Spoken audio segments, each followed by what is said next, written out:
এখনকার পোলাপাইনরা নাকি ঈদের দিন সারাদিন ঘুমায়, ঈদের দিন নাকি তাদের ভালোই লাগে না। কেন রে ভাই, তোদের ঈদের দিন ভালো লাগবে না তো কোন দিন ভালো লাগবে? অন্য কারো কথা জানি না, ঈদের দিন আমার অনেক বেশি ভালো লাগে। ঈদটা আমি অনেক বেশি এনজয় করি ছোটবেলা থেকেই। আসসালামু আলাইকুম, কেমন আছেন সবাই? আশা করছি সবাই অনেক অনেক ভালো আছেন। আলহামদুলিল্লাহ আমরাও ভালো আছি। আমার কিন্তু বরাবরের মতো ঈদ অনেক বেশি ভালো লাগে। আমরা যেহেতু বাড়িতে যাই না, শহরেই থাকি, শহরেই নিজেদের মতো ঈদটা পালন করার চেষ্টা করি। ওই তো আমাদের 2-3 ফ্যামিলির মধ্যে টুকটাক রান্না বাড়া, টুকটাক বলে ভুল হবে, একেবারে ঘটা করে রান্না করা হয়। অল্প অল্প করে সালামি নেওয়া, নতুন কাপড় চোপড় পরা, ছোটখাটো একটা ট্যুর দেওয়া, ঘুরতে যাওয়া সবই থাকে। শপিং করার পাশাপাশিও কিন্তু আমাদের গৃহিণীদের এক্সট্রা একটা ঈদের বাজার লাগে। মেনলি হচ্ছে আজকে ওইটাই করার জন্য আসছি। আপনাদের ভাইয়াকে পাঠালে দেখা যাবে একটা আনবে একটা আনবে না, যেটা প্রয়োজন সেইটা আনবে না, আর যেটা প্রয়োজন না ওইটা বেশি করে নিয়ে চলে আসবে। আর এখন যেহেতু একেবারে রোজা শেষ পর্যায়ে, এখন কিন্তু মার্কেটগুলোর পাশাপাশি সুপার শপ, বাজার সব জায়গায় কিন্তু অনেক বেশি ভিড় লেগে আছে বা জ্যাম লেগে আছে। যাই হোক, শুধু যে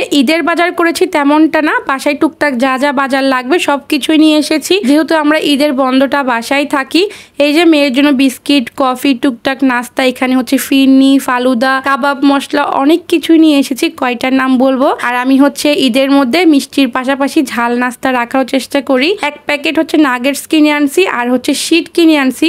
এটা দিয়ে হচ্ছে গিয়ে চিকেন রোল বানিয়ে নিব। আর আমার যেহেতু গলা ভেঙে গেছে, আমার কিন্তু হচ্ছে নিজের ভয়েস নিজের পছন্দ হচ্ছে না। আমি জানি না আপনাদের কার কেমন লাগবে, তারপর যেহেতু ভিডিওগুলো শেয়ার করা প্রয়োজন, ঈদ অলরেডি চলে গিয়েছে, অনেক দিন হয়েছে, যার কারণে এই ভাঙা গলা নিয়েই ভয়েস দিচ্ছি। আমি কিন্তু আমার গত ভিডিওতে বলেছি যে আমাদের বাসায় একজন মেহমান আসবে, আমার ভাসুর আসবে। সে বেশ কয়েকদিন হচ্ছে শহরেই থাকবে, মানে আমাদের বাসায় থাকবে, যার কারণে তার হচ্ছে ওই বিছানার জন্য নতুন একটা মশারিও নিয়ে এসেছি। আর এই ছিল হচ্ছে আজকে সব কেনাকাটা। পাস্তা নিয়ে এসেছি, সেমাইটা আমি জাস্ট 3 প্যাকেট নিয়ে এসেছি, লম্বা সেমাই 2 প্যাকেট, আর হচ্ছে লাচ্চা সেমাই 1 প্যাকেট। কিন্তু সেমাই আমার আরো বেশি লাগে। আমি রমজানেও হচ্ছে কিছু সেমাই কিনেছিলাম, সেগুলোই হচ্ছে 2-3 প্যাকেট করে অলরেডি রয়ে গেছে। তো আমি চিন্তা করলাম বাসায় যেহেতু আছে, এখন আর বেশি না নেই, জাস্ট 1-2 প্যাকেট করেই নিই। যাই হোক, এই হচ্ছে আমাদের টুনাটুনি সংসারের ঈদের বাজার। দেখতে কিন্তু অনেক অল্প বাজার লাগলো, এখানে কিন্তু বেশ পরিমাণ টাকা চলে গিয়েছে।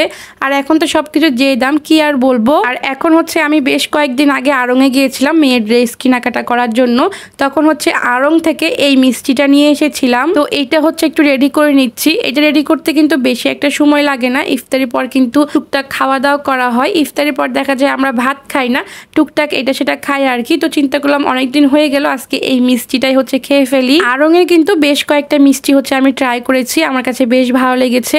এটা হচ্ছে গুড়ের মিষ্টি ছিল, বাট এই মিষ্টিটা তেমন একটা ভালো ছিল না। আর আমার কাছে মনে হয়েছে অন্যান্য মিষ্টির তুলনায় এই মিষ্টিটা হচ্ছে গিয়ে একটু বেশি পরিমাণে কম ছিল আর কি। তো যাই হোক, এই তো আমরা হচ্ছে 28 রোজার দিন মা মেয়ে মিলে হচ্ছে মেহেদি দিয়ে দিয়েছি, কারণ এবার যেহেতু 29টা রোজা হবে বা হয়েছে আর কি। আর চাঁদ রাতের দিন দেখা যায় অনেক বেশি ব্যস্ত থাকা হয়, আর মেহেদি কিন্তু আমি দেই নাই, ওর বড় আপু দিয়ে দিয়েছে। তো যাই হোক, এই ছিল আমার আজকের ভিডিও। কার কাছে কেমন লেগেছে জানাবেন। সবাই ভালো থাকবেন। আসসালামু আলাইকুম, আল্লাহ হাফেজ।